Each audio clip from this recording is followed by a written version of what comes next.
Tuanze kwa kusoma andiko la kwenye Biblia takatifu wa Filipi 4 mstari wa 13.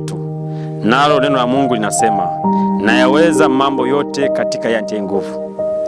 Ewe ndugu yangu unayenisikiliza, ewe baba, ewe mama, ewe kijana, ewe mtoto, tunayaweza mambo yote katika anitie nguvu. Yamkini unapitia hali ngumu, wewe ni mgonjwa na umwa, mwambie Yesu akusaidie. Yamkini unaumwa, hujapona, unaweza kupona kwa sababu katika yeye anitie nguvu. Unaweza kushinda majaribu yako katika anitie nguvu. Unaweza kushinda kesi usingiziwa katika jina la Yesu Kristo, maana yeye anatia nguvu. Unaweza kuchipuka tena kaimarika zaidi, kwa sababu Yesu ametuahidi kwamba tunayaweza mambo yote katika anitie nguvu. Ewe ndugu yangu, usichoke, usikate tamaa, kwa sababu Yesu amesema tunayaweza mambo yote katika anitie nguvu. Kuna neno zuri wanasema wazungu, when Jesus say yes, nobody can say no.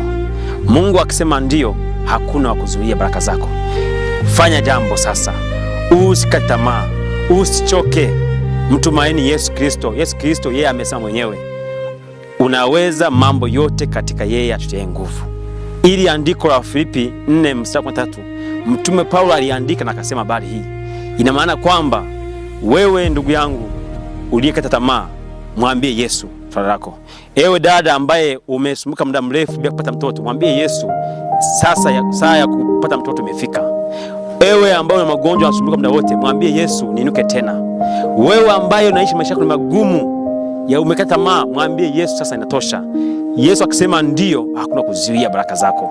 When Jesus say yes, nobody can say no.